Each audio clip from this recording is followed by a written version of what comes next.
Exomologiste to Kyrio te agathos, alleluia. Otis ton neona to eleos aftu, alleluia. Can I thank you for all you're doing? Yes, bro. You've really inspired so many people over in Australia. Thanks be to God. It's been a real, I can't tell you how long I've wanted to meet you. Well, I mean, now you have. What can I do for the advancement of the kingdom? I'm 68 years old. I'm a retired judge. Yeah. I can't find any spiritual satisfaction in any of. I've been in an Anglican church. I was on the church council. Yep. I had to leave it because they. I don't know whether you've heard of a rugby player called Israel Folau. Yep. Well, they criticised. There's a preacher got up, a minister, a temporary minister, a locum tenens guy. Yeah. And he preached against Israel Folau. Yeah. In this wonderful church. Yeah. And I said, we've got to discipline. Yes. I said, I'm not going to throw him out necessarily. Yeah. To get him in, we've got to tell him that's not Christian teaching. Yeah. Homosexuality. They wouldn't do it. Well, I would just say that your mistake was to leave. I would have advised you to stay and to fight your corner and to continue to be that voice for orthodoxy in your local church. Yes. So the thing that you could do as a former judge is, one, use your experience and your credibility as a former judge to call out the injustices within the judicial system of Australia. Because if Australia goes the way of England, soon you're going to get corrupt judges and two-tier justice if you haven't got it already.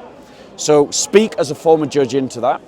The second thing that you can do is get yourself back onto a church council, maybe at your new church, and no matter if you see the drift, be that anchor to orthodoxy that you need to be. Yes. These are two things that you can do straight away to speak out, to fight out.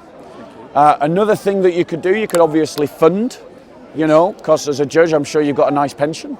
I don't actually. All right, fair enough. I'm making assumptions. I know. Yeah, but that's another thing. You can fund Christians that are doing work if you can afford it. You can pray for Christians, obviously that's a given.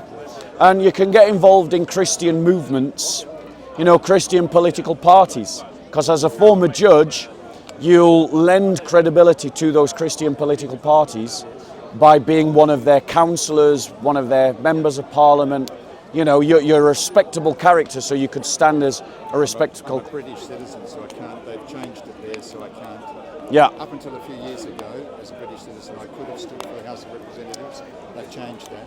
Yeah. I can't do that. Can I say I led in my state, South Australia, I instituted a judicial review against the emergency declaration that authorised all the COVID stuff. Yeah. That we were going to be successful, then they changed the law. Yeah. Well, that's how you do it. But I didn't achieve anything. Another thing that you could do is use your knowledge and experience of the law to train Christians in Australia about Australian law and their rights of the law and how to use the rights of the law to their advantage. Yeah? So, for instance, I'll give you an example and then I'll let you come back in. There's a group called the Five Pillars who use the law to get many of the patriot speakers banned from this country by organising mass protest letters to the Home Office demanding that certain speakers got banned. Christians need to organise to that effect so that we can, for instance, get Islamist speakers banned from coming in our countries. Someone like you could teach them how to do that. So that's another way that you can do it. Every one of us needs to use our skills and our abilities and our knowledge and our resources to equip the church to do the work of the kingdom of God. And so that applies as much to you as a judge or a former judge as it does to me as an evangelist. And that's the ways you can do it. Thank you. Can I just say I've acted pro bono since I retired early. Yeah. I've acted pro bono for a number of people, like psychiatrists in hospitals who've been sacked because of gender, not going along with the gender madness. Other people as well facing other problems as Christians. I just find that the system is so deviously constructed respected. They put a lot of thought into these systems. Yeah.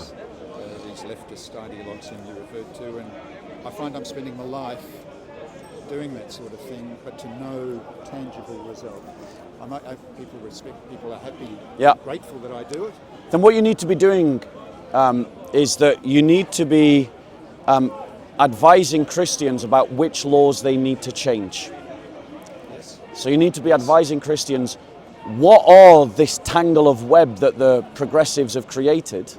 And you need to encourage them by helping them identify which laws they need to get rid of, or which changes to the law that they need to make. And we need to do, when we get in power, we need to do what the left has done with the law. We need to use it to our advantage and to our cause. And someone like you could help advise, train, and inform the Christian community about how to do that. Thank you. Yeah. That's something I'll put a lot of thought to. Yeah. We've got one party in Australia that's Yeah. it's called One Nation. So Yeah. we've got Labor and Liberal. Yeah, It's Labor and the Tories as they were. the uni party of Australia. And we've got another party called One Nation that's led by a brave lady called Pauline Hanson. Yeah, I know about her. But she's not a Christian. For a Yep. start. And she's got colleagues and advisors whom I don't respect. So Well, the other thing to do is get involved with, One Nation Party, and then evangelize the non-Christians within it. Yes. That's another thing you could do. Good on you. All right. Real encouragement. Thank Good. you. It doesn't matter how old we are, doesn't matter what our skills or abilities are, every one of us can get involved in the fight. Thank you, Bob. And All right. just lastly, is there an evens? Where do you recommend I go for an even song service tonight? An evening song, One that's St. one James, that you go to. well, St. James, Sussex Gardens. Right. You don't know the time. It's near Paddington. It's 5 minutes walk from Paddington. James, St. James, Sussex Gardens. thank you. Thank you so much. All right. God bless. Your mate Andy would want me to say he's really admires. Well, tell Andy I send my love. God bless. sir. Yeah. Do you want to? So would you recommend the same church for church services? I would recommend a number of churches in London. So I'd recommend Kensington Temple. I'd recommend St. Helens Bishopgate. You can just look at the recording system when it gets published. You can just play the recording back. So I'd recommend Kensington Temple, St. Helens Bishopgate, All Souls